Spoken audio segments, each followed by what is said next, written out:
सुस्वागतम.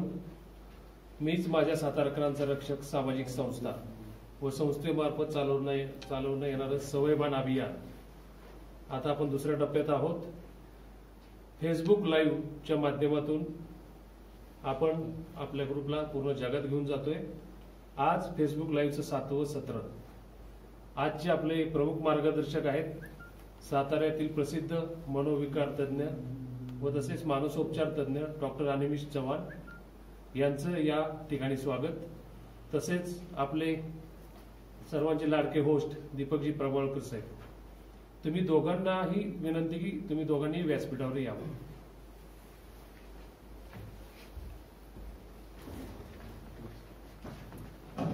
तुमच्या दोघांचंही स्वागत. व्यासपीठावर सर्व सूत्र प्रभावळकर साहेबांच्याकडे करत आहोत.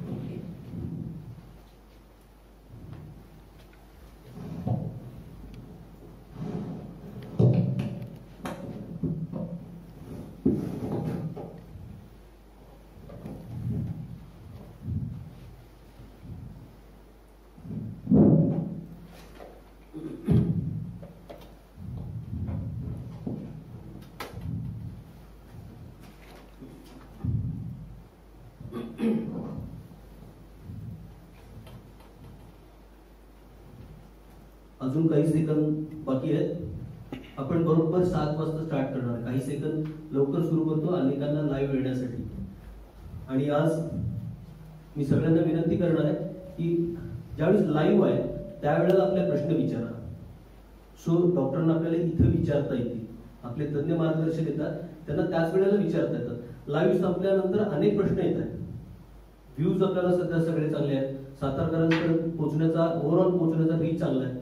पण शक्यतो प्रश्न विचारत असताना मुलाखत सुरू होत असताना इंट्रोडक्शन तुम्हाला कळण्यापासून तुम्ही तुमचे प्रश्न तयार ठेवा आणि लाईव्ह विचारा. म्हणजे आपल्याला लाईव्ह इथं विचारता येतील.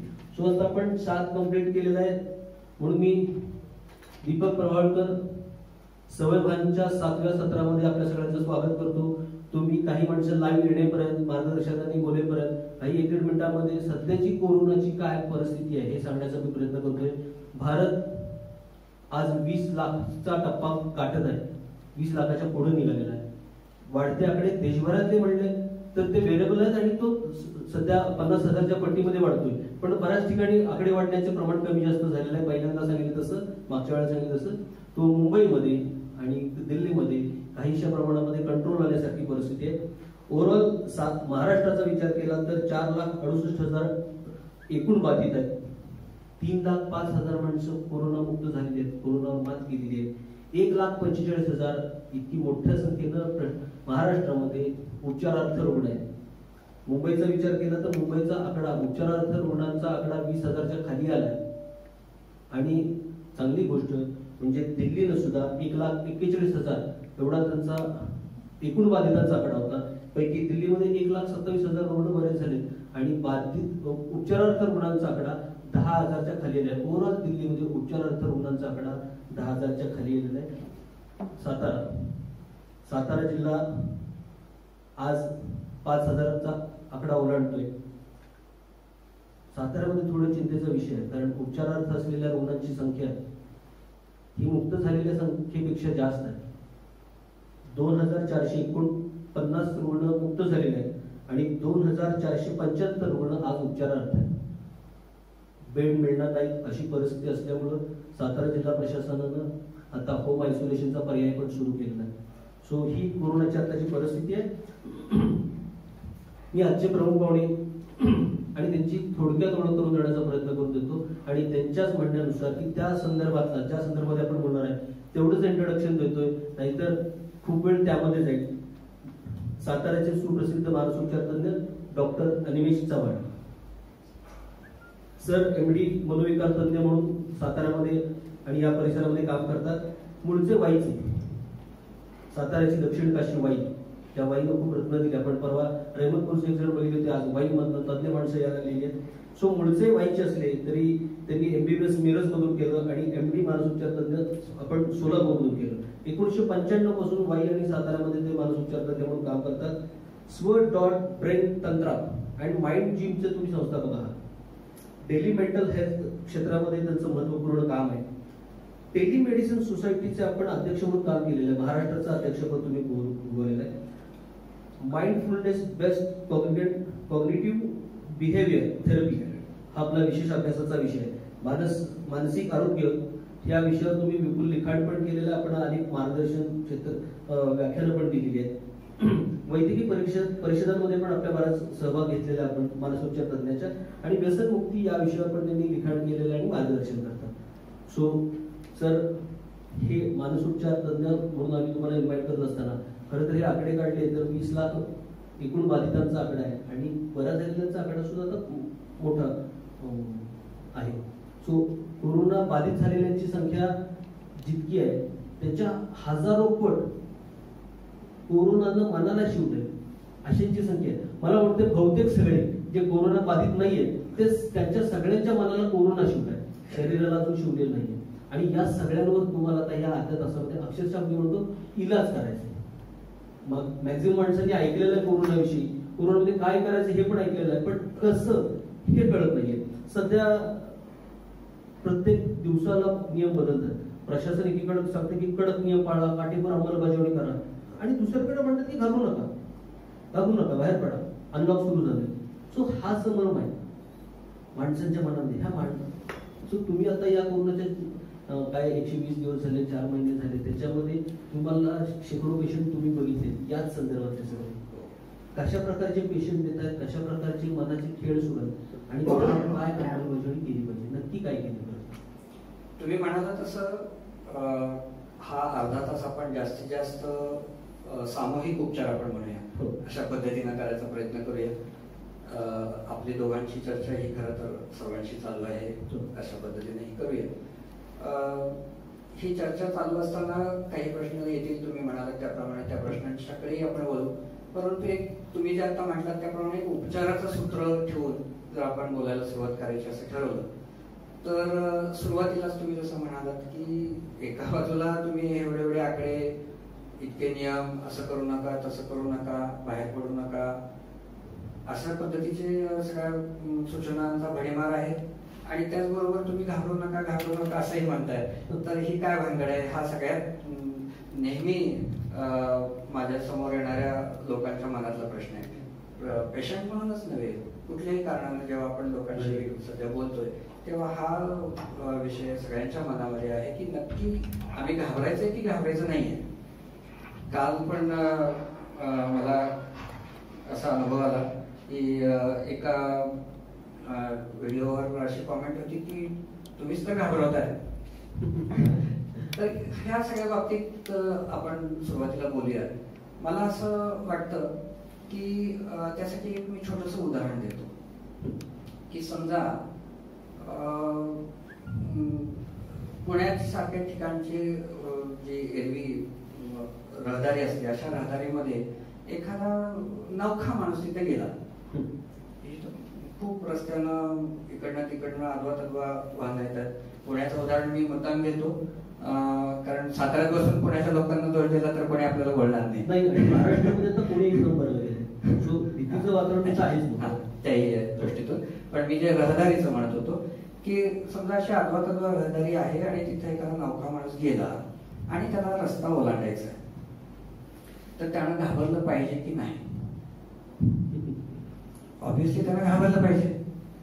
कारण जर तो न घाबरता जर तसाच आपण काय म्हणू की बेधडकपणे जर रस्त्यानं चालायला लागला, सातारी पाडा घेऊन पुणे क्रॉस करायला गेला तर तोही अडचण येते.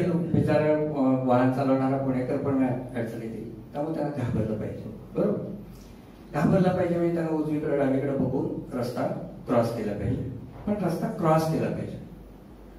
समजा त्याचं दुसरं टोक आपण बघूया की घाबरलं पाहिजे आणि मग जर एखादा व्यक्ती इतका घाबरतोय त्यावेळेला की तो रस्ता क्रॉस करताना 2 पावलं पुढे जातोय की त्याचा कॉन्फिडन्स जातोय, तो परत 2 पावलं मागे येतोय, परत 4 पावलं जातोय की परत तो एकदम आडवा पळ सुटतोय माघारी, तर काय होईल? तरी देखील ऍक्सिडेंट होईल. बरोबर, बेधडक रस्ता ओलांडला तरी ऍक्सिडेंट होईल आणि इतका घाबरला की तो स्वतःवरचा विश्वासच गमावून बसला तरी ऍक्सिडेंट होईल. ह्याच्या मधली गोष्ट आपल्याला अपेक्षित आहे की बेपर्वा नको, त्यांना उजवीकडे डावीकडे बघत गेलं पाहिजे, त्यांना अंदाज घेतला पाहिजे आणि त्यांना रस्ता मात्र क्रॉस केला पाहिजे. हेच आपल्याला या कोरोनाच्या परिस्थितीबाबतीत सुद्धा आपल्याला म्हणते. म्हणजे घाबरलं तर पाहिजे.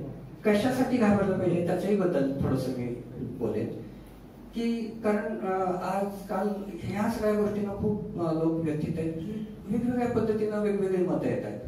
तज्ञ म्हणणारे सुद्धा लोक वेगवेगळी मतं देतात. अगदी काही वेळेला विरुद्ध टोकाची मतं देतात, टोकाची मतं वेगवेगळ्या प्रकारे बोलतात.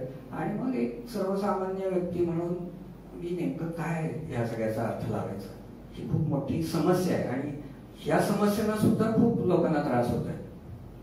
तर का घाबरायचं आहे, तर घाबरायचं एवढ्यासाठी आहे की ह्या आजाराची 2-3 वैशिष्ट्ये आपण लक्षात घेऊ. काय वैशिष्ट्य, तर पहिली गोष्ट म्हणजे की हा आजार खूप वेगाने पसरतोय. तो खूप वेगाने माणसं मारत नाही आहे, ही चांगली गोष्ट आहे. म्हणजे मॉर्टॅलिटी रेट खूप कमी आहे. स्प्रेड त्याचा खूप पटकन होत आहे. म्हणजे मी एका कार्यक्रमात बोललो होतो की ह्याला आपण जागतिक महामारी असं जे भाषांतर करतोय ते भाषांतर चुकीचं आहे. निदान आपल्या मनातलं तरी भाषांतर बदला. ह्याला महामारी नको म्हणूयात, महासाथ आहे. ओके, खूप वेगाने ती पसरतीये. पण हे सर तुम्ही सांगताय हे गव्हर्नमेंटला पण ह्याच्या सूचना दिल्या पाहिजेत की महामारी हा शब्द गव्हर्नमेंटनं सुद्धा कोरोनाच्या संदर्भात अजिबात काढून टाकला पाहिजे. महामारी म्हणल्या माणसाच्या मनात पहिल्यांदा धडकी एक वेगळं चित्र डोळ्यासमोर उभं राहतं आणि ते चित्र घेऊन माणूस कोरोना ही जगामध्ये पसरलेली महामारी नव्हे, कारण मॉर्टॅलिटी रेट कमी आहे. सो ती महामारी नाही, ती महासाथ आहे. हे नक्की अगदी बरोबर. तर ही महासाथ आहे आणि तिचं आणखीन एक वैशिष्ट्य की जे आपल्याला थोडस काळजी घेण्यासाठी गरजेचं आहे की या साथीमध्ये एका बाजूला आपल्याला खूप समाधान वाटते किंवा त्याच्यामुळे लोक वेगळा निष्कर्ष काढतात की अरे अनेक लोकांना काही होतच नाहीये, अगदी कोरोनाची टेस्ट पॉझिटिव्ह आली आणि तरी काही झालेलं नाही असं सांगणारे अनेक लोक आहेत आणि ते प्रत्यक्ष आहेत. अनेक लोकांना आपण म्हणलो तसं बेपर्वा वागूनही काही झालेलं आपल्याला दिसत नाहीये. याचा अर्थ एक चांगला आहे की अनेकांना त्याची लक्षणं उद्भवत नाहीत.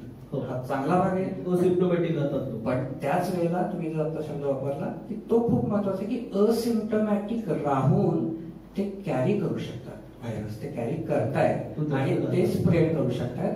म्हणून आपल्याला घाबरायचंय म्हणजे मी फक्त माझ्या जीवासाठी नाही घाबरायचंय, मी तुमच्यासाठी सुद्धा घाबरायचंय, मी माझ्या समाजासाठी घाबरायचंय, आपल्या फॅमिलीसाठी घाबरायचंय. मी घाबरणं म्हणजे माझा कमकुवतपणा नाही. तुम्ही मगाशी म्हणलं तसं की हे उदाहरण आपण नेहमी लक्षात ठेवूया की घाबरतोय म्हणजे मी रस्ता व्यवस्थित ओलांडायचा ह्यासाठीची काळजी घेतोय, हे घाबरणं आहे. घाबरणं म्हणजे काय, डावी उजवीकडे बघणं, काळजी घेणं. करेक्ट. बेधडकपणे जाणं म्हणजे नव्हे, घाबरायचंय, काळजी घ्यायची आहे आणि रस्ता क्रॉस करायचा. आणि हे करत असताना स्वतःसाठी नाही, आपल्या कुटुंबासाठी, आपल्या फॅमिलीसाठी, मुलाबाळांसाठी, आई वडिलांसाठी, मोठ्यांसाठी, सगळ्यांसाठी. मला वाटतं भीतीच्या संदर्भानं की त्यामुळं जो आपण या कार्यक्रमाला नाव दिलं होतं की धास्ती नकोय, पण पुरेशी आपल्याला काळजी घ्यायची आहे. काळजी नुसतं करत बसायचं पण नाहीये, कारण त्यासाठी आपल्याला काही, जसं आता आपण म्हणलं की काही गोष्टी आपण प्रॅक्टिकल बोलू शकतो. बोलूया की आता मग ही जर काळजी घ्यायची आहे तर आपण काय करायचं, नेमकं काय करायचं. पुन्हा एकदा, कारण काळजी घ्या म्हणजे तरी नक्की काय करावं असा प्रश्न पुन्हा खूप जणांच्या मनामध्ये स्वाभाविक आहे. तर आपण असं म्हणूया की फिअर सोडायची, आपण एक्सेसिव्ह फिअर सोडायची, पण केअर करत जायचं. तर ते काय, त्याचं काय वैशिष्ट्य असू शकेल, तर आपण एक थोडक्यात असं ते लक्षात घेऊया की त्याचे मी 3 भाग सांगेन की आपण केअर घ्यायची आहे म्हणजे काय. आणि मग अशा परत एकदा हे लक्षात ठेवा की केअर फक्त माझ्यासाठी नाही, माझ्या समाजासाठी घ्यायची आहे आणि हे माझं कर्तव्य आहे, राष्ट्रीय कर्तव्य आहे, खरं तर जागतिक लेवलवरचं पण माझं एक मानव म्हणून पण कर्तव्य आहे. तर ते मी काय करायचंय, पहिली गोष्ट आहे म्हणजे सेल्फ डिसिप्लिन, स्वयंशिस्त. जसं आपण सवयभानचा आहे, तो आत्माच आहे खरं तर या अभियानाचा, की स्वयंशिस्त हा एक पहिला भाग. दुसरा भाग त्याला जोडून मी सांगेन, तो आवर्जून लक्षात ठेवायचा की होप, आशा, आपण ती कधीही सोडायची नाही. या सगळ्यामध्ये आपण सतत आवर्जून जाणीवपूर्वक आशेचा बोट धरायचा आहे. आशा कुठे कुठे आहे, कशी कशी आहे, हे आपण कधीही आपल्या मनाआड करायचं नाही, आपल्या नजरेआड करायचं नाहीये. इतरांनाही ते वारंवार लक्षात आणून द्यायचंय. स्वयंशिस्त हो. आणि तिसरं मी म्हणेन की आपल्याला ह्या सगळ्याच्या साठी एक सगळ्यांच्या बद्दलची एक करुणा, सगळ्या समाजाबद्दलची आपल्या सगळ्यांना एक आपलं दायित्व काहीतरी त्यांच्यासाठी आहे, ही भावना पण आपण सतत या बाबतीत लक्षात ठेवायची. आणि ह्या जर गोष्टी आपण सोबत ठेवल्या तर मला असं वाटतं की केअर कशी घ्यायची हे मला उदाहरणं देऊन पुढे स्पष्ट सांगता येईल. काही टेक्निक्स पण सांगता येतील. टेक्निक्स सांगूया. फक्त त्याच्या आधी परत हा जो प्रश्न राहतो की पुन्हा एकदा असं होतं की टेक्निक्स पण अनेक लोक सांगतायत, अनेक ठिकाणी आम्ही वाचतोय, बघतोय, पण प्रत्यक्ष ते होत नाहीये. किंवा अगदी ही साधी साधी गोष्ट सुद्धा की मास्क लावा, हाताची स्वच्छता पाळा, शक्य तितके गर्दीचे प्रसंग टाळा, अनावश्यक गर्दी करू नका, अनावश्यक एकत्र येऊ नका. या सगळ्या गोष्टी जरी सांगायला सोप्या असल्या आणि सांगितल्या जात असल्या, पुन्हा पुन्हा सगळेजण सांगत असले तरी प्रत्यक्ष आमच्याकडून होत नाहीये. हे का? त्याची कारण आपण लक्षात घ्या. आणि विशेषतः सवयभान अभियानामध्ये आपल्याला हे कारण अभियान अनेक महिने आपल्याला चालवावं लागणार आहे. त्याच्यामध्ये आपण या गोष्टींचा सतत भान ठेवूयात. असं म्हणे की कोणत्या गोष्टी आहेत की कुठलाही बदल जो आहे हा निव्वळ माहिती देऊन, निव्वळ इन्फॉर्मेशन देऊन होत नाही. निव्वळ इन्फॉर्मेशनने होत नाही. मग त्याच्याबरोबर काय लागतं? तर त्याच्याबरोबर एक महत्वाची गोष्ट लागते, म्हणजे ऍटिट्यूड मधला चेंज व्हावा लागतो. त्यासाठी मी ते लक्षात यावं म्हणून एक उदाहरण देतो की समजा आपल्याला लहान मुलांचा सगळ्यांना अनुभव आहे की डॉक्टर काकांकडे मुलाला घेऊन गेलो किंवा डॉक्टर आंटी असतील त्यांच्याकडे घेऊन गेलो लहान लहान बाळाला, आणि समजा दुर्दैवानं किंवा काही कारणानं डॉक्टरांना त्याला इंजेक्शन द्यायची वेळ आली, तर त्या बाळाच्या दृष्टीतून डॉक्टर अंकल वाईट असतात, डॉक्टर आंटी वाईट असतात. का? तर त्या टोचतात. बरोबर? कारण त्या बाळाला माहिती नाहीये की ते जे टोचणं आहे ते त्याच्यासाठी हिताचं आहे, त्याच्या फायद्याचं आहे. किंबहुना कदाचित सगळेजण सांगतही असतात की अरे तुला बरं वाटणार आहे, अरे तुला दुखणार नाहीये, अरे तुला नंतर चॉकलेट मिळणार आहे. पण त्याच्या डोक्यात बसते की डॉक्टर अंकल वाईट.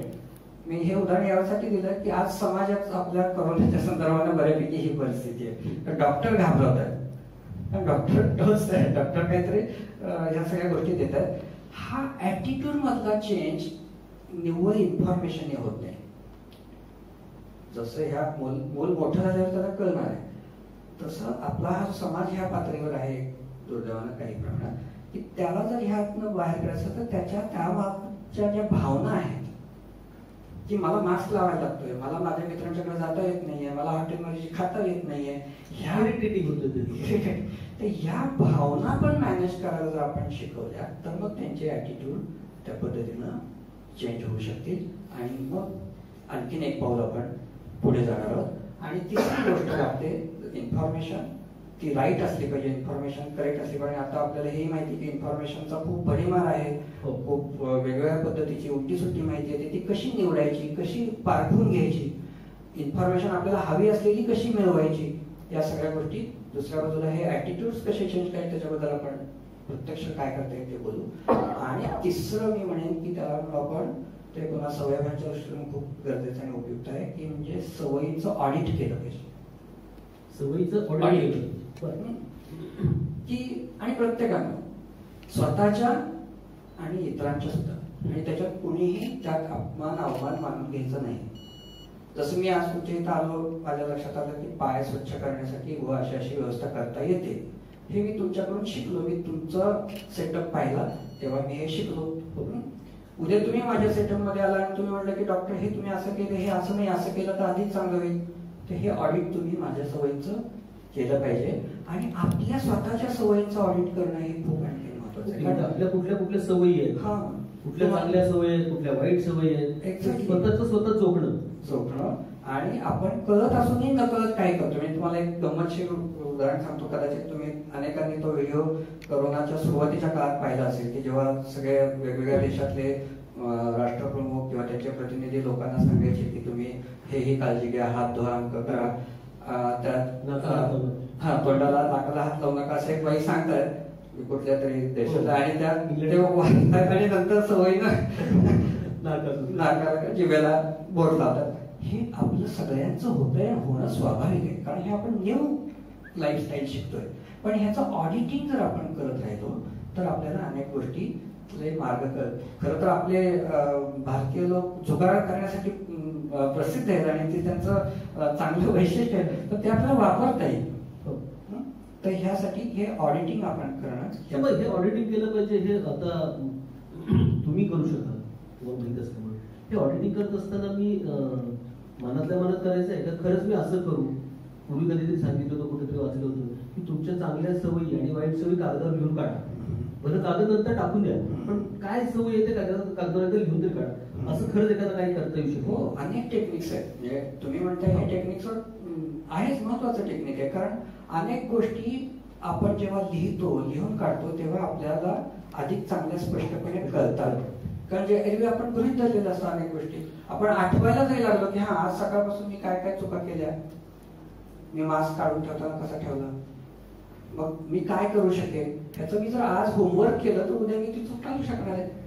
कुठलेही बदल अचानक होत नसतात, पण ते बदल होण्यासाठी ही जी प्रक्रिया आहे ती जर आपण राबवली तर त्यातनं बऱ्याच गोष्टी होऊ शकतील. ही मी एक आउटलाईन सांगितली, थिअरी सांगितली. आता तुम्ही म्हणताय तसं की आपण प्रत्यक्ष काय करायचं त्याच्याकडे जाऊयात. मध्ये काही प्रश्न नाही प्रत्यक्ष ठीक आहे. मी फक्त परत एकदा आठवण करतो की आपण काय म्हणलं की आपल्याला काय काय गोष्टी करायच्या. तर पहिली गोष्ट म्हणजे राईट इन्फॉर्मेशन घ्यायचे, त्यानंतर आपल्याला ॲटिट्यूडनल चेंजेस करायचे. म्हणजे आपल्या नुसती माहिती कळाली म्हणून नाही, तर त्याच्या मागच्या आपल्या भावना, आपले विश्वास जे काही आहेत ते पण त्याला सुसंगत करून घ्यायचे. आणि तिसरं म्हणजे आपल्याला प्रॅक्टिस साठी पण आपल्याला काही गोष्टी करायच्या की जेणेकरून आपलं जे शिकलोय, जे समजलंय, पटलंय ते आपल्या व्यवहारात पण येईल. त्यासाठी काय करायचं, आणि मुख्यतः भर आपल्याला आपल्या मानसिक गरजांच्यावर आपण ठेवतो आहोत. तर त्यासाठी पण मी सूत्ररूपानेच सांगायचा प्रयत्न करेन की जेणेकरून लोकांना सुटसुटीत आणि सहज लक्षात ठेवता येण्यासारख्या गोष्टी काय करता येते. पहिला जो भाग आहे तो मी असं सांगेन की आपल्याला ही जी सेल्फ केअर घ्यायची किंवा सेल्फ डिसिप्लिन. आता डिसिप्लिन म्हणजे की दुर्दैवाने काय होतं की डोळ्यासमोर आपल्याला छडी येते पहिल्यांदा, नाही तर पोलिसांचा नाटका येतो की डिसिप्लिन म्हणजे हेच, त्याशिवाय काही शिस्त लागत नाही, लागणार नाही. ही आपली स्वतःची पण कल्पना आहे. पण मानसशास्त्र असं सांगतं की अशा पद्धतीने शिस्त फारच क्वचित लागते, खरं तर लागत नाहीच. सेल्फ डिसिप्लिन केव्हा वर्क होते, जेव्हा सेल्फ डिसिप्लिन हे सेल्फ लव्ह बनेल. सेल्फ डिसिप्लिन दंडोपाने येतं, ते सेल्फ लव्ह बनलं पाहिजे. कसं बनवू शकतो त्यासाठी एक गोष्ट अलीकडे मी इंटरनेटवर वाचली, मला खूप आवडली आहे, मी ती आवर्जून आज या संदर्भाने ती सांगतो. छोटी गोष्ट आहे, पंचतंत्रात गोष्टी असतात तशी गोष्ट की एक मधमाशी जंगलातली, तिचं मधाचं कळव तिनं खूप चांगलं विकसित केलं होतं, भरपूर मध त्याच्यात साठलं होतं. आणि एक दिवस तिथे एक अस्वल आलं. त्या अस्वलानं त्या मधाच्या कळाला हल्ला केला. ऑब्विसली त्या मधमाशीला काही ते रुचलं नाही. पण ती मधमाशी होती, तिनं काय केलं, ती जास्तीत जास्त काय करू शकत होती, तर ती गेली आणि त्या अस्वलाच्या मानेवर बसली आणि त्याला कडकडून चावली. त्यांना काही त्या अस्वलाला फरक पडला असेल का? ऑब्विसली नाही, कारण त्याला ती मधमाशी त्याचा डंख त्याच्यापर्यंत पोहोचलाच नाही. उलट ती मधमाशी त्याच्या केसात गुदमरून मेली. हे मधमाशीचं होतं, माणसांचं हे होऊ शकत नाही, होत नाही. माणसाला एक स्वातंत्र्य आहे. कुठलं स्वातंत्र्य आहे? माणूस आपले निर्णय बदलू शकतो. माणूस मधमाशी काय बिचारीला जे तिच्या ब्रेन मध्ये प्रोग्रामिंग केले तेवढंच ती करणार, चावायचं एवढंच तिला कळते, तेवढंच ती करू शकते. माणूस समजा पहिल्यांदा त्याला चावून लक्षात आलं की अरे आपलेच दात मोडतात, तर तो पुढच्या वेळेला चावणार नाही, तो काहीतरी वेगळी युक्ती करेल. अगदीच नाही तर तो त्या अस्वलाशी डील करेल. बरोबर ना. हे स्वातंत्र्य म्हणजे स्वतःतला बिहेवियरल चेंज आहे. ह्या पद्धतीने डिसिप्लिन कडे बघायचं. मग मी जुगाराचं उदाहरण त्यासाठी दिलं की आपण सेल्फ डिसिप्लिन हे आपल्यावर लादलेलं काहीतरी गोष्ट आहे, आपल्याला कोंडलेलं आहे असं मानू नका. आपल्याला चॉईस दिलाय, क्रिएटिव्हली आता आपण मार्ग शोधायचे. मग ते विद्यार्थी म्हणून असेल, मग ते शिक्षक म्हणून असेल, मग ते मी एक छोटा व्यापारी म्हणून असेल, मी घरात नवऱ्याला वैतागलेली बायको असेल, कारण जो नवरा एरवी वर्षभर बाहेर असायचा मी सुखात होते, आता तो 4 महिने घरात आला तर हे वास्तव आहे, अनेक घरातलं वास्तव आहे. डोमेस्टिक व्हायलन्स प्रचंड आहे. पण त्यासाठी तिनं जर डोकं आपलून घेत राहिली किंवा तिनं स्वतःला त्रास करून घेत राहिला तर तिची मधमाशी होईल.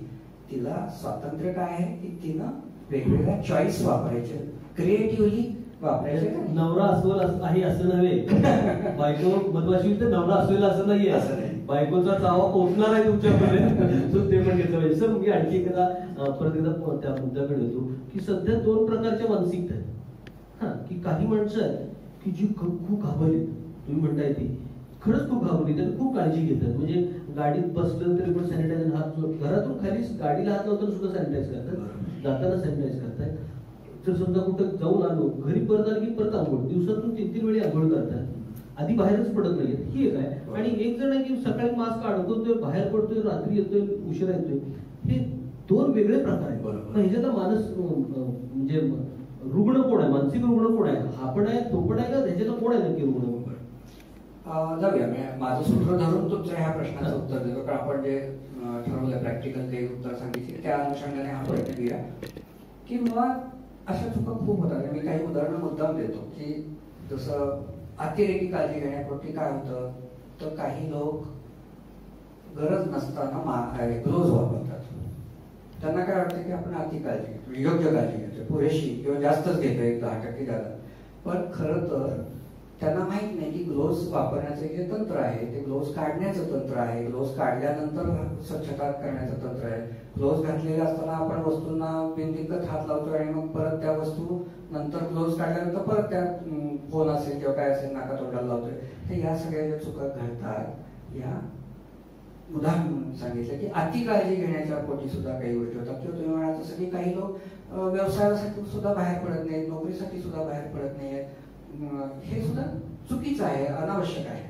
तर या सगळ्या प्रकारचं जे वर्तन होतं त्यासाठी आपण आता बघूया की जसं मगाशी आपण पाहिलं की बिहेवियर चेंज करण्यासाठी आपण पहिल्यांदा सेल्फ लव्ह आणि त्याच्यामध्ये आपण क्रिएटिव्हिटी आणूया. आणि म्हणजे सेल्फ डिसिप्लिन हा खरं तर फ्रीडम आहे, एक लक्षात घेऊया. आणि आता तुमच्या पर्टिक्युलर प्रश्नाकडे वळायचं तर ह्या सगळ्या काळामध्ये आपण नुसतं भीती बोलतोय, पण फक्त भीती नाही. करोनाच्या या सगळ्या संदर्भानं तुम्ही म्हणाल तसं सगळ्याच समाजाला, ऑलमोस्ट आपण सगळ्या समाजाला म्हणायला हरकत नाही. यातला तुम्ही जो म्हटलात की शब्द वापरलात की ह्यातले रुग्ण कोण, तर समाज म्हणून कदाचित आपण या सगळ्या अवस्थेला रुग्ण म्हणण्याची गरज नाहीये. तर समाज हा आता ही सगळी समस्या झेलतोय किंवा सगळ्या समस्येतून जातोय. तर कोणत्या समस्या आहेत, तर मगाशी म्हणजे फक्त भीती नव्हे, लोकांना फ्रस्ट्रेशन पण आहे की आम्ही इतकी काळजी घेतली, असं झालं तसं झालं, पण तरी असं झालंच किंवा तरी आमच्याला झालं, तरी तमक्याला झालं, या प्रकारची भाव आहे. आमच्यासारख्या किंवा पोलीस असतील किंवा आरोग्य कर्मचारी इतर जे आहेत त्या सगळ्यांचं एक आणखीन एक आत्ताची समस्या आहे की आम्ही काही वेळेला फटीग अनुभवतोय की अरे किती करायचंय. तुम्ही म्हणा तसं सकाळी आंघोळ करून जायचं, घरी आल्यावर परत आंघोळ करायची, परत ते सगळी स्वच्छता करायची आणि मग परत पुढच्या उद्योगाला लागायचं आणि परत फोन आला तर परत ते घालायचं आणि बाहेर जायचं. या सगळ्या प्रकारच्या ज्या गोष्टी आहेत त्याच्यामुळे फटीग सुद्धा आहे. कित्येकांना अँगर आहे, राग आहे की का हे आमच्या वाटेला येतंय किंवा ह्यांनी हे का नीट नाही केलं, त्यांनी ते नीट का नाही केलं, आणि झालेलं चुकाही झालेल्या, चिडचिड होते. बरोबर. काही जणांना हॉबी आहे, मगाशी म्हटलं तसं की अरे साधं घरातनं बाहेर पाऊल टाकायचं तरी भीती आहे. काही लोकांनी काय केलंय, काही लोकांनी ऍडिक्शनचा मार्ग स्वीकारलाय की काही नाही, जाऊ दे तिकडे जगात काही का असो ना, मी आपलं घरात बसलो सकाळ संध्याकाळ पित राहणार, मला प्रश्नच नाही, मला टेन्शनच नाही. हाही मार्ग काही स्वीकारलाय. आणखीन एक महत्वाची गोष्ट हल्ली मला दिसते, सेन्स होते, विशेषतः तरुणांच्या बाबतीत, की आम्हाला काही होत नाही ही तर एक भावना आहेच आणि ती एका अर्थाने खरी आहे, पण ते मगाशी म्हटलं असिम्प्टमॅटिक कॅरियर्स असतात हे ते विसरून जातात. पण त्याहून महत्वाचं की मी मास्क लावायचा, अरे मी तर इतका जिम पटू आहे, मी कशाला आतापर्यंत घाबरलेलं नाही, मला मास्क लावून बघितलं तर काय म्हणतील पोरी किंवा माझे मित्र काय म्हणतील, ह्या प्रकारे त्यांना ते आपल्या सेल्फ इमेजला चॅलेंज वाटतं विनाकारण. तर अशा अनेक भावना समाज आज झेलतोय आणि ह्या सगळ्या भावना आजार पातळीवर नाही, त्यासाठी आमच्यासारख्या सायकॅट्रिस्टकडे जाण्याची गरज नाहीये. त्यासाठीच मी एक टेक्निक आता आपल्या सगळ्यांना सांगेन की जे मला असं वाटतं की कोणालाही वापरता येईल. आणि काय करायचं त्याच्यामध्ये, तर त्यासाठी तुम्हाला फक्त एक स्पेलिंग लक्षात ठेवायचंय, स्नॅक्स. आपल्या सगळ्यांना स्नॅक्स माहिती आहेत, आपण हॉटेलमध्ये जातो, SNACKS स्नॅक्स. लक्षात ठेवायला एक चांगला आहे, कारण आता आपण हॉटेलमध्ये जात नाही तर निदान मनात तरी स्नॅक्स ठेवूया. तर काय स्नॅक्स मध्ये कधीही करू शकतो आपण, कुठेही करू शकतो, कितीही वेळा करू शकतो. पहिलं S आहे फॉर स्टॉप. म्हणजे काय करायचंय तुम्हाला आत्ता लक्षात, आपण आताही करून बघूया हा प्रयोग, ऐकता करू शकता की इतका वेळ तुम्ही मी बोलतोय, तुम्ही काहीतरी ऐकताय, पण तुमच्या मनात अनेक गोष्टी चालू आहेत बॅकग्राऊंडला, बरोबर, की हे कधी संपतंय, वेळेत संपेल का, आवाज नीट येतोय का, किंवा आणखीन काय आवाज कमी येतो असं पण काही जणांना. हे जे सगळं बॅकग्राऊंडला चालू आहे हे आपलं नेहमीच चालू असतं. तुम्ही काही करत असाल, त्याला म्हणतात ब्रेन चॅटर चालू असतो, सारखा ब्रेन बडबड बडबड बडबड करत असतो सगळ्यांचा. स्टॉप जेव्हा आपण म्हणू स्नॅक्स मधला एस, तेव्हा त्या काही क्षणांकरता फक्त आपण थांबा म्हणायचं स्वतःला. ते जे काही बडबड चालली आहे ब्रेनची, काही सेकंद थांबवा. कशासाठी थांबवा, एन म्हणजे काय, नोटीस. थांबा आणि बघा काय काय चाललंय आणि सगळं बघायचं. म्हणजे मी आता कसं बसलोय, मी टेकून बसलोय, माझ्या आता पायाला मला हे कार्पेटचा स्पर्श जाणवतोय, मला इकडे येणारी फॅनची हवा जाणवते, आणि माझ्या मनात चाललंय हे मी चाललंय, हे बोलतोय ते लोकांना कळतंय का, पटतंय का, आवडतंय का, हे माझ्या मनात चाललंय. आणि मला आता थोडंसं छानही वाटतंय की अरे आपण काहीतरी लोकांना सांगतोय. हे सगळं मी फक्त नोटीस केलं. बघता येतं ना आपल्याला तुमच्या मनात काय चाललंय. एस झाला, एन झाला. आता ए फॉर ऍक्सेप्टन्स. हा फार महत्वाचा होत आहे. लोकांना ऍक्सेप्टन्सचा वेगळा अर्थ वाटतो. ऍक्सेप्टन्स म्हणजे लोकांना वाटतं की चालवून घ्या. नाही, ऍक्सेप्टन्सचा अर्थ खूप वेगळा आहे. तुकारामाने सुद्धा जे म्हटलं ना की ठेविले अनंते तैसेची राहावे, चित्ती असू द्यावे समाधान, त्याचा फार चुकीचा अर्थ लावला जातो. लोक काय अर्थ लावतात, म्हणजे काय करायचं नाही, काय करुणा आहे, असं चालणार, अनंत देवाची इच्छा आहे म्हणून मी असा त्याचा अर्थ नाहीये. ऍक्सेप्टन्सचा अर्थ आहे की आपला ब्रेन जसं मगाशी म्हणलं ना की चॅटर करत असतो, सारखा बडबडत असतो, तसं ब्रेन दुसरं एक काय करत असतो, तो ब्रेन सारखं म्हणत हा हे बरोबर चाललंय, हा तू बरोबर बोललास बरं का, हा नाही हे चुकलं, हे असं नको होतं बोलायला, हा हे असं पाहिजे होतं, आवाज असं पाहिजे होता. हा जो दरवेळेला आपले जजमेंट चालू असतं, प्रत्येक गोष्टीबद्दल ब्रेन सारखा जज करत असतो. त्यालाच म्हणायचं 2 मिनिटं बाबा थांब, काय आहे असं, करोना आहे तर आहे, नको होता, चिन्ह असं करायला नको होतं, त्यांनी नको म्हणून उपयोग आहे का, आता आहे. आता जे काही आहे ते काही क्षण तरी समजून घ्या काय आहे. हा झाला SNA. आणि पुढचे जे 2 आहेत C आणि K, की बी क्युरियस. म्हणजे आपण जे काही आता पाहतो आहोत, मग म्हटलं की माझ्या शरीरात काय चाललंय, माझ्या मनात काय चाललंय, माझ्या आजूबाजूला काय चाललंय, ह्याच्याबद्दल आपण क्युरियस नसतो. आपण मगाशी म्हटलं जजमेंटच्या नादात असतो की हा हे बरोबर आहे. पण मी जर क्युरियस झालो तर मी म्हणेन की अरे ही हवा कशी छान माझ्या हातावरून जाते आणि इथं जाणवते बरं का, तिथं नाही जाणवते. काय ह्याच्यात काय खूप मोठं नाहीये, पण मी जर क्युरियस झालो तर मला प्रत्येक गोष्टीत छान छान काहीतरी वाटायला लागतं की अरे ह्याच्या टी शर्टवर हे अक्षर खूप वेगळं लिहिले बरं का, छान लिहिले. क्युरियस व्हायचं प्रत्येक गोष्टीबद्दल, क्युरियस. अरे आता माझ्या मनात जरा भीती येऊन गेली बरं का, त्याच्याबद्दल क्युरियस व्हायचं. होता येईल ना. हा, आता माझ्या छातीत धडधडलं आणि मला वाटलं अरे आपलं काय असं मनात आलं बरं का, ह्याच्याबद्दल फक्त क्युरियस झालं मी. उत्साहानं, उत्सुकतेनं. लहान मुलं जसं बघतो, लहान मुलं काय करतात, प्रत्येक गोष्ट बघतात आणि तोंडात घालून बघतो. आपण तोंडात घालून नाही बघायचं, पण आपण पाहायचंय की काय होतंय माझ्या मनात, काय झालं, त्याच्याबद्दल एक मनात उत्सुकता ठेवायची. आणि के फॉर काइंड, स्वतःबद्दल पहिल्यांदा काइंड व्हा. कारण जो आपण जजमेंटल असतो ना, त्यात सारखे आपण स्वतःला फटकारे मारत असतो. आपल्या मास्तरांनी कधी मारले नसतील तितके फटकारे आपण स्वतःला रोज मारत असतो की हे तुला अजून जमलं नाही, हे अजून तुला येत नाही, हे तू चांगलं करत नाही. बरोबर ना. इतर कोणी म्हणो न म्हणो. आता तुम्ही म्हणताय तसं आम्हाला जाणवायला लागले हे सगळं तुम्ही म्हणत होता तसं. इकडून फॅनची हवा तर मी पण म्हणत होतो किंवा माझ्या कानावरून इथं लावलेला माईक आहे तो इथं थोडा रुतोय, हे मी पण जरा करून बघितलं माझ्या मनात. आणि हे कधीही वेळा कितीही वेळा करता येतं आणि यालाच आपण ध्यान म्हणू शकतो. हो. तर काल आमच्याकडे एक मानसशास्त्राचे अभ्यासक आले होते, त्यांना आम्ही तोच प्रश्न विचारला होता की सगळेजण आम्हाला उपचार सांगतात, गुगल पासून ते शेजारी माणसापर्यंत सगळेजण सांगतात की ध्यान करा, सकारात्मक विचार आणा, नकारात्मक विचार टाकून द्या.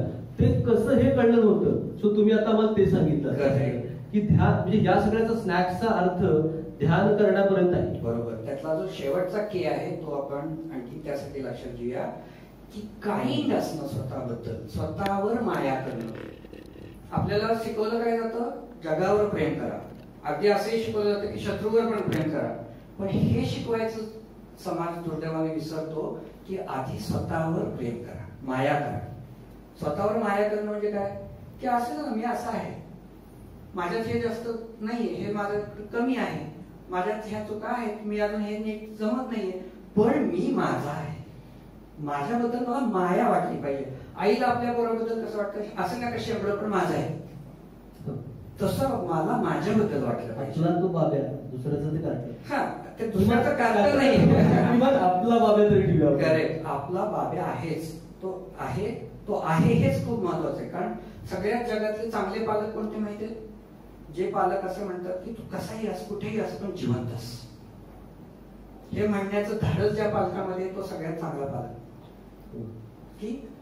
आणि हे आपण स्वतःबद्दल करणं, मग आपल्या मनात जे विचार येत आहेत. मग तुम्ही म्हणलं की मी ध्यान करायला बसलोय, माझ्या डोळ्यासमोर करोनाच येतोय, तर काय करू? आधी स्वतःबद्दल काही व्हा. येऊ देत ना करोना, येणार, स्वाभाविक आहे.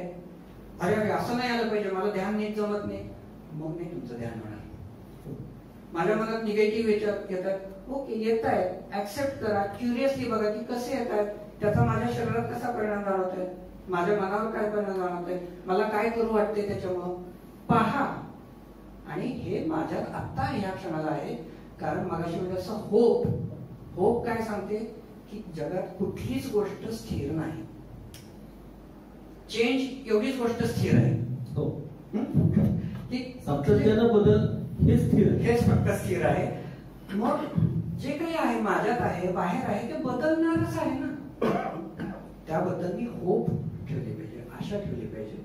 आणि स्वतःबद्दल मी जर काइंड राहिलो तर मग मी आज जे मला होतंय, मग मगाशी म्हटलं की मला वाटते की अरे मला काय लोक हसतील का, मला काय वाटते का, ह्याच्याबद्दल मी जरा स्वतःकडे काइंडली बघायला लागलो की मग माझंच मन हळूच सांगतं की अरे नाही असं नाहीये, उलट मी मास्क लावतोय, मी भले धडधाकट आहे, पण माझ्या सोसायटीमध्ये 10 माणसं वयस्कर आहेत, त्यांच्यासाठी मी मास्क लावतोय.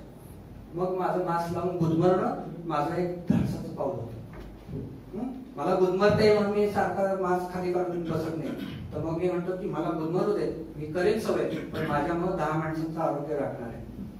ही भावना केव्हा येईल, जेव्हा आपण या पद्धतीनं हे स्नॅक्स आपण दिवसातून जितक्या वेळा खाता येतील तेवढे खा, हॉटेलमध्ये न जाता. मनाचा स्नॅक्स. सर मगाशी बोलताना उल्लेख झाला, वैयक्तिक तर सांगितलं आणि जरी विषय घेतला असला तरी आता खूप वाईट पातळीवर डोमेस्टिक व्हायलन्स वाढलाय. तर आपल्या चर्चेमध्ये सांगायचं तर घरोघरी एक अस्वल आहे आणि एक मधमाशी आहे. उलटी पण असू शकते, ती ती नवरा बायकोच नाही, ते आता मुलांवर ओरडण्याचे प्रकार सुद्धा बदलले. बऱ्याच वर्षानंतर खूप सज्जन पालकाच्या तोंडात मुलासाठी मुलीसाठी शिव्या यायला लागल्या. आईबाबांविषयीचं सुद्धा प्रेम का कुणाष्टक कमी व्हायला लागले, काळजी कमी, ते इरिटेट होत असेल बाहेरच्या ह्याच्यामुळे असेल.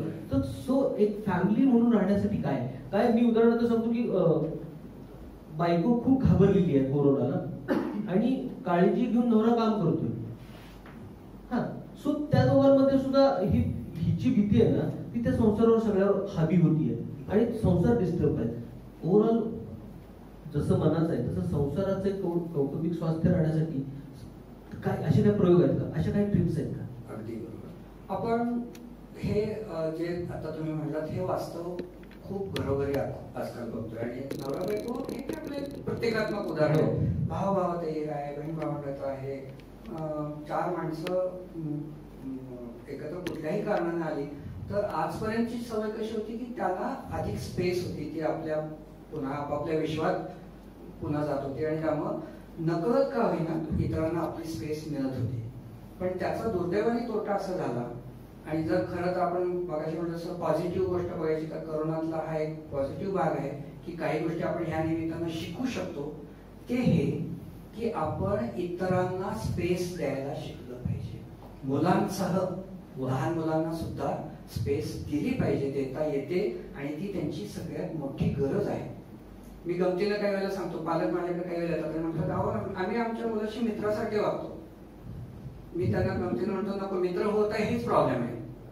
कारण काय होत आहे तुम्ही त्याला त्याच्या मित्रांच्या सोडत नाहीये. तुम्ही दरवेळेला हा तुझ्या मोबाईल मध्ये काय आहे तुझे तुम्ही काय बोलत आहात ह्याच्यात तुम्ही पडते. स्पेस पण द्या.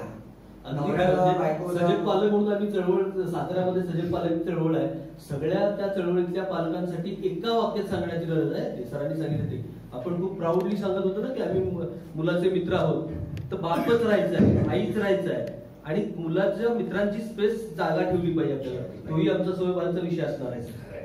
आणि परत एकदा की स्वतःसाठी पण ही जी स्पेस आपल्याला लागते ती पण कधी कळत नाही. विशेषतः स्त्रियांना आपल्या घरात आपल्या संस्कृतीत सवयच नाही की अरे माझी पण काही गरज असते आणि मी ती माझ्या घरात मांडू शकते, ते कधी माहितीच नाही अनेक स्त्रियांना आज सुद्धा. आणि पुरुषांच्याही बाबतीत असू शकते. तर ही स्वतःसाठीची स्पेस म्हणजे आज कसं झालंय की कोरोनामुळे आम्ही लॉकडाऊन झालोय असं आणि त्याबद्दल लोक परत एकदा नाराजी आहे. मगाशी म्हटलं तसं ह्याच्याकडे जर क्रिएटिव्हली पाहिलं तर आपण असं पाहू शकतो की लॉकडाऊनमुळं मला माझ्या आत काय चाललंय हे बघायचा वेळ तरी मिळाला, जो एरवी मला मिळतच नव्हता. की माझ्या गरजा काय आहेत, मला काय खुपतं, मला काय आवडतं, मला काय नकोसं असतं, हे स्वतः सुद्धा पाहणं. आणि ते जर लक्षात आलं तर मी अशी असून चालणार नाही किंवा मी असं असून चालणार नाही असं लगेच जजमेंटल होऊ नका. ऍक्सेप्ट करा, त्यासाठी स्वतःबद्दल काइंड व्हा आणि ती स्पेस घ्या आणि द्या. की दर वेळेला असं नाही झालं पाहिजे की बुवा तुला टेन्शन येते तर ते टेन्शन तू मला सांगच, असं करण्याची पण गरज नाही. आज असं होत असेल घरोघरी की काय तुला काय टेन्शन येते, मग मी काय करतो तर मी असं कसं नाहीये तसं कसं नाही, मी 10 व्हिडिओ त्याला पाठवतो, ते बघ म्हणतो आणखी वैतागतो किंवा वैतागते. तर त्यापेक्षा ठीक आहे तुला आता डिस्टर्ब वाटतंय तर डिस्टर्ब वाटण्याबरोबर थोडा काळ राहा, काही बिघडत नाही. स्वतः अनुभवून पहा. आपली काय धडपड चालू असते की मला भीती वाटायला लागली की भीती जाईल कशी, मला टेन्शन आलं की टेन्शन जाईल कसं, ह्याच्याकडे माझी धडपड असते. ती धडपड लगेच करू नका. त्याच्याऐवजी ते टेन्शन नक्की काय आहे, ते टेन्शन नक्की काय म्हणतंय आणि मग गंमतशीर लक्षात येऊ शकते की अरे ते टेन्शन म्हणतंय की मी इमॅजिन करत करत करत करत गेलो आणि मी असं इमॅजिन केलंय की मला कोरोना झाला आणि मला व्हेंटिलेटरवर ठेवलंय. प्रत्यक्षात मला काहीच नाही. पण हे जेव्हा मी माझ्या मनाशी थांबतो थोडा वेळ आणि मग मलाच हसू येतं की अरे मी असं इमॅजिन करत होतो म्हणून टेन्शन आलं होतं, सोडून देऊ. टेन्शन आपोआप जागेवर राहणार नाही. त्यासाठी ही स्पेस आपण स्वतःला पण दिली पाहिजे, इतरांना पण दिली पाहिजे. हा काइंडनेस आपण स्वतःबद्दल ठेवला पाहिजे आणि आपल्या लाईफवर आपला विश्वास पाहिजे. की मगाशी म्हणलं जसं की लाईफ म्हणजे जीवन वाहणारं पाणी आहे, ते कधीच थांबणार नाहीये. हे दिवस जाणारच आहे, हे दिवस बदलणारच आहे. त्याच्यावर आपण जर विश्वास ठेवला तरी आपण आपला ताण कमी करू शकतो आणि तो घराघरामध्ये सुद्धा आपल्याला या पद्धतीनं करता येईल. सर, चिंतामणी काटवटे आता ऑनलाईन स्नॅक्सची सुंदर कल्पना आवडली त्यांना.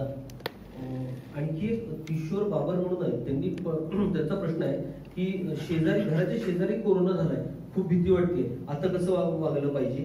आणखी एक त्याचा प्रश्न आहे की ज्यांच्या परिवारात कुणाला तरी पॉझिटिव्ह झाला असेल त्यांनी मानसिक स्वास्थ्य कसं राखलं पाहिजे. खूप महत्वाचा विषय जो माझ्याकडनं कदाचित मिस झाला असता, पण खूप महत्वाचा हा भाग आहे. कारण आज आपण नुसतंच प्रिव्हेन्शन याबद्दल बोलतो, पण आज आता जवळजवळ कम्युनिटी स्प्रेडची स्थिती आहे. अनेक लोकांना निदान शेजारी पाजारी या सगळ्या घटना आपल्याला पाहाव्या लागतात आणि कदाचित आपल्या घरामध्ये सुद्धा या परिस्थिती येणारच नाही असं आज कोणी म्हणू नये.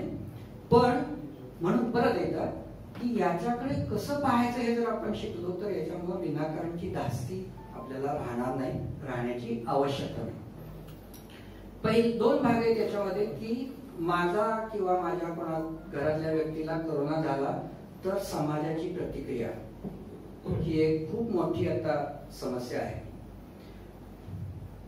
तर आपल्याला अशा अनेक उदाहरणं ऐकायलाही मिळतात हल्ली की एरवी आमच्याशी छान गप्पा मारत होते आणि एरवी आम्ही सांगत होतो की मास्क वापरत, तर म्हणत होते काही नाही होत, काय होत नाही. आणि जेव्हा आमच्या घरातल्या एखाद्याला कोरोना झाला म्हणून कळालं आणि आता तो घरात बरा होऊन आलाय, पण आता आमच्याकडे बघायला सुद्धा लोक घाबरतात. हो, म्हणजे आमच्याकडे सांगायचं तर सेलिब्रिटीला कोरोना झाला की लगेच प्रार्थना दुआ चालू आणि घरात शेजारी सुरू झाले की लाखोली चालू किंवा मग त्यांच्या जवळ पण जायचं नाही, त्यांच्याशी बोलल्याला पण आपल्याला काहीतरी होईल या प्रकारची भावना. तर ह्या सगळ्या परिस्थितीतून जे जात आहे, स्वतः ज्यांना कोरोना झालाय किंवा त्यांच्या फॅमिलीमध्ये झालाय आणि त्यांना असे अनुभव येतात, त्यांनी काय करावं हा जो सगळ्यात मोठा प्रश्न आहे. तर त्यासाठी एक आमचं मानसिक आरोग्याच्या संदर्भातला जो अनुभव आहे तो इथे उपयोगी येतोय. कारण मानसिक आजाराच्या बाबतीत थोड्याफार फरकाने ही परिस्थिती आम्ही नेहमीच अनुभवतोय की सायकियाट्रीचा पेशंट म्हणजे की त्याच्याकडे बघण्याची समाजाची एक दृष्टी कलुषित राहते अनावश्यकरित्या. तर त्याच्या बाबतीतलं संशोधन असं सांगतं की हा ज्याला आपण स्टिग्मा म्हणतो ना की लोकांच्यातला कलंक भाव, तर हा जो स्टिग्मा आहे हा मॅनेज करण्याचं शस्त्र पुन्हा आपल्या हातात आहे. ज्याला प्रॉब्लेम आहे त्याच्याच हातात शस्त्र आहे. काय तर जो स्टिग्मा असतो त्याचा एक महत्वाचा भाग असतो तो म्हणजे सेल्फ स्टिग्मा. म्हणजे मी स्वतःला समजत असतो की आपण फार आता लोकांच्या दृष्टीतून चांगले नाही राहिलो, हे पहिलं माझ्या मनात आलेलं असतं. मला डिप्रेशन आलं होतं माहिती आहे ह्या लोकांना, मी सायकियाट्रिस्ट कडे जातो म्हणजे आता मी त्यांच्या दृष्टीतून कमकुवतच असणार ना, हे मी माझ्या मनात इतकं सारखं सांगत असतो की मी वागताना तसंच वागतो की त्या माणसासमोर जाताना मी असं वागतो. हे पहिलं दूर करायचं की मी स्वतःला का कमकुवत समजायचं. मी काहीच अपराध केलेला नाहीये, माझ्यात कोणतीच उणीव नाहीये. उलट कदाचित असलंच तर मी समाजाच्या हर्ड इम्युनिटीला आता हातभार लावणार आहे. कारण मी बरा होऊन आलोय, माझ्या अँटीबॉडीज जर उपयोगी येणार असते तर अँटीबॉडीज पण उपयोगी येतील. प्लाझ्मा थेरपी आता सगळ्यात बेस्ट वर्क करते. जो सगळ्यांनी लक्षात ठेवलं पाहिजे की जो कोरोना मुक्त होऊन आलाय त्याच्याशी दोस्ती करा. तुमच्याला वाचवण्यासाठी डॉक्टर पेक्षा जास्त महत्वाचा तो आहे. तो त्याच्याशी तुम्ही रिलेशन तोडू नका, त्याच्याशी वाईट वागू नका, जास्त आणखी त्याच्याशी संबंध वाढवला पाहिजे, जवळीकीने वागला पाहिजे. आणि जेव्हा मी अनुभवतो की माझा मित्र सख्खा मित्र माझ्याकडे आता येत नाहीये, माझ्याशी नीट बोलत नाहीये किंवा माझ्याकडे आला की मास्क लावून बाजूला बोलतोय, तर तेव्हा पण मी हे लक्षात घेतलं पाहिजे की तो माझा अपमान करत नाहीये ना, तो माझ्या मैत्रीचा सुद्धा अपमान करतोय. तो घाबरलाय बिचारा, तो अज्ञानी आहे बिचारा, त्याला माहित नाही की माझ्या करोनाने त्याला काही आता होणार नाहीये. हे मी जर लक्षात घेतलं तर मी त्याच्या रिएक्शनला माझ्या रिएक्शन देणं थांबवतो. बरोबर. आणि हे असंच होतं ना की समाज काही आता तुम्हाला त्रास द्यायचा म्हणून देत नाहीये, समाज अजून गोंधळ देत आहे. समाजाला आज अजून माहिती नाही की नक्की काय होतं, नक्की काय काळजी घ्यायची. पण मी जर ह्या समाजाचाच एक भाग आहे, कदाचित उलटही झालं असतं, माझ्या शेजाऱ्याला झालं असतं तर कदाचित मी पण ह्याच भावनेत असंही वागलो असतो.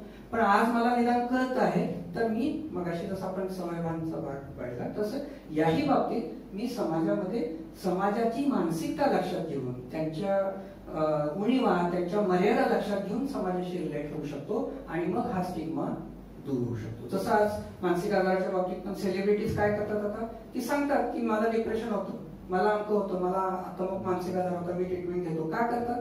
कारण त्यांनी पहिल्यांदा सेल्फ स्टिग्मा दूर केलेला आहे. त्यांना आता काहीच वाटत नाही आणि त्याचा परिणाम स्टिग्मा कमी होण्यामध्ये होत असतो. तेच कोरोनाच्या बाबतीत पण व्हायला पाहिजे, होऊ शकतं आणि परत त्याच्यामध्ये आपल्या सगळ्यांची तितकीच जबाबदारी आहे. सर स्ट्रेट वे की ज्यांना कोरोना झाला आहे, जे होम आयसोलेशन मध्ये आहेत, सातारा जिल्ह्यामध्ये होम आयसोलेशन सुरू झालं आणि सातारा जिल्ह्यापुरतं सवयभान राहिलेलं नाहीये. सवयभान आता महाराष्ट्रातल्या कानाकोपऱ्यातून आपल्याला रिॲक्शन्स यायला लागले. लोक बाहेरून पण बघतायत, बाहेरून पण प्रश्न विचारतायत, काही पोस्टरनं पण पत्रव्यवहार आले आहेत. अशाच वेगवेगळ्या प्रकारे चळवळी सुरू आहेत. तर मला तेच विचारायचं होतं की ज्यांना कोरोना झालाय, जे होम आयसोलेशन मध्ये आहेत ते आणि त्यांच्या फॅमिलीनं मन घट्ट करणं, आता अजिबात तुम्ही सांगितले ते सगळे प्रयोग केले असतील कदाचित आणि त्यातनंही घरात दुर्दैवानं कोरोना शिरलाय, आता ते मन घट्ट करायचंय, ते कशा पद्धतीने करायचंय? या बाबतीतले पण पुन्हा काही जे आताचे शास्त्रीय निकष आहेत ते पण महत्वाचे, ते सांगतो. अर्थात ह्या खूप नव्या गोष्टी आहेत, त्यामुळे हे सगळे स्टडी पण ताजे आहेत, त्यात काही अजून बदल होऊ शकतात. पण एक गोष्ट आता अशी लक्षात आलेली आहे की ज्यांना कोरोना होऊन बरे झालेले आहेत त्यांच्यामध्ये जी काही लक्षणं राहतात, काही शारीरिक लक्षणं राहतात, त्याच्याबरोबर काही PTSD नावाचा एक मानसिक आजार आहे, त्याला म्हणतात पोस्ट ट्रॉमॅटिक स्ट्रेस डिसऑर्डर. तर या पद्धतीचा आजार किंवा डिप्रेशन किंवा अँझायटी यासारखे आजार जवळजवळ 56% लोकांच्या मध्ये राहतात, असं एक लक्षात आलेलं आहे. हा एक भाग.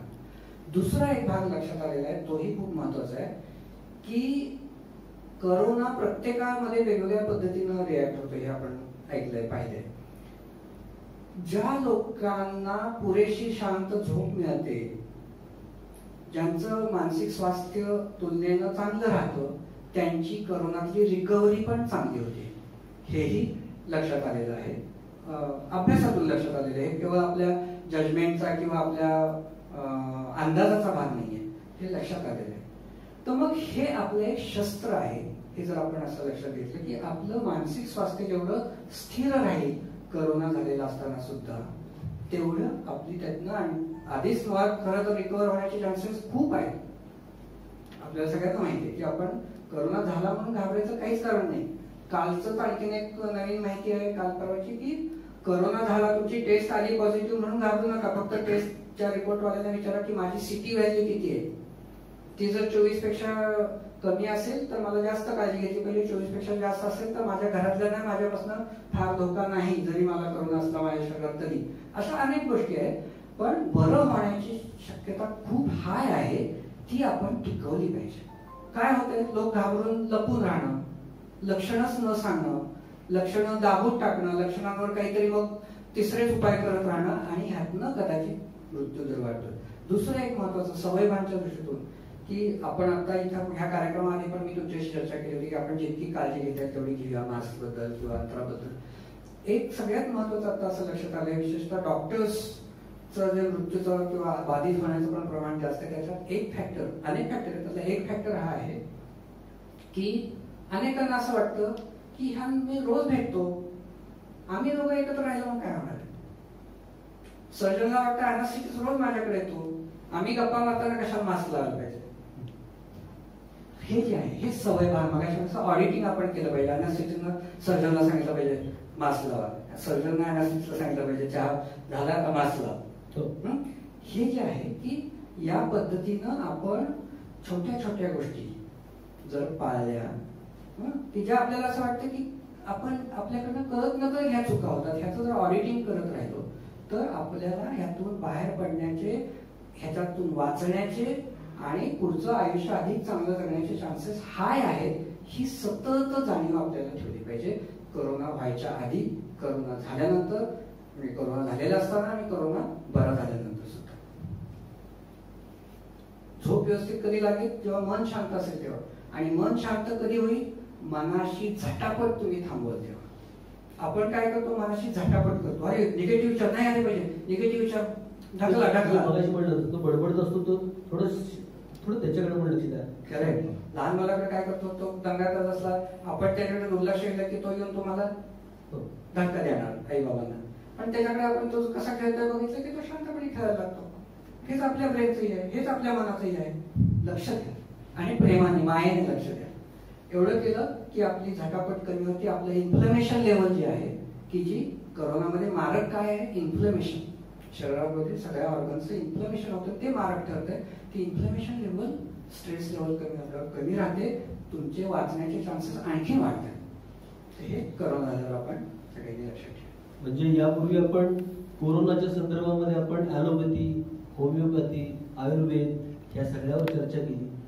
सगळ्यात मोठं कोरोनाचे पेशंट खूप कमी पर्सेंट आहे. त्याच्यापेक्षा मनाला शिवलेला कोरोना जो होता तो आज डॉक्टरांनी बरा केलाय. ज्यांना कोरोना झाला त्यांना पण कशा पद्धतीने मन घट्ट करायचं हे पण सांगितलेलं आहे. आणखी सरांनी आज सांगितलेल्या गोष्टी ती त्रिसूत्री सांगितलेली आहे. एक स्वयंशिस्त, होप, करुणा हे सांगितलेलं आहे. आणि मी अगदी सांगतो की सकाळी 2 वेळचा ब्रेकफास्ट, 2 वेळचं जेवण आणि एकदा मधला चहा, हे जे आहे या 5 वेळा, दिवसांना 5 वेळा थोडं थोडं मानाचं स्नॅक्स खा. सर, जाता जाता एक शेवटचा प्रश्न आहे की साताऱ्यासारख्या शहरामध्ये ही सवयभानसारखी एक चळवळ सुरू आहे. सवयभान चळवळीनं प्रत्यक्ष फिजिकली जाऊन माणसाचं ऑक्सिजन चेक केलं, आर्सेनिक अल्बमच्या गोळ्या दिल्या, माणसाला अवेअर केलं आणि अशा प्रकारे लोकांपर्यंत कोरोना समजावून सांगण्याचं एक महत्वाचं काम करलं. या चळवळीविषयी काय सांगाल? शेवटचा प्रश्न. मी या चळवळीविषयी सांगेन की ही चळवळ आपल्याला काही महिन्यांपूर्वी चालवायची असं बिलकुल समजू नका. कोरोना ही चळवळ कोरोनामध्ये जन्म घेतली, कंटिन्यू चालू राहणार. आणि ही सवय जर आपण प्रत्येक बाबतीत मगाशी म्हणजे जसं हे सवयीचं ऑडिटिंग करण्यासाठी जर वापरली आणि परत एकदा की जसं आपलं एक तुमचं मला वाटतं सबटायटल आहे ना की मीच माझा रक्षक, तर त्याला जोड आणखी पुढे द्या की मी माझाही रक्षक आणि मी इतरांचाही रक्षक.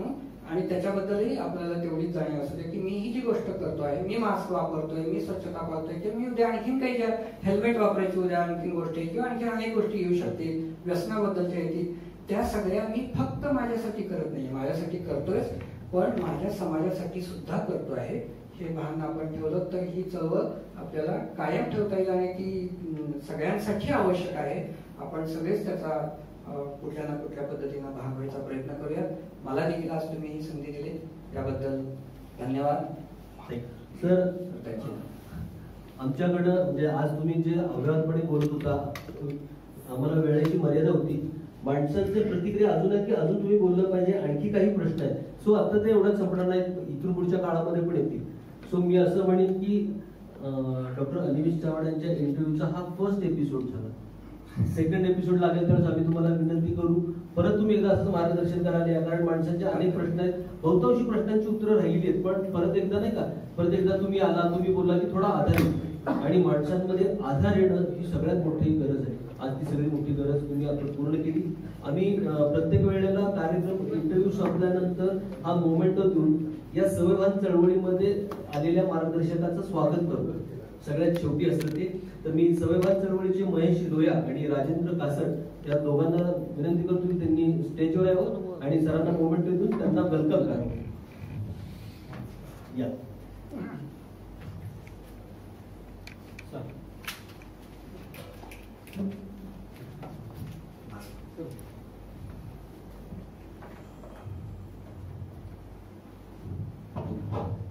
ऑडिटिंग केलं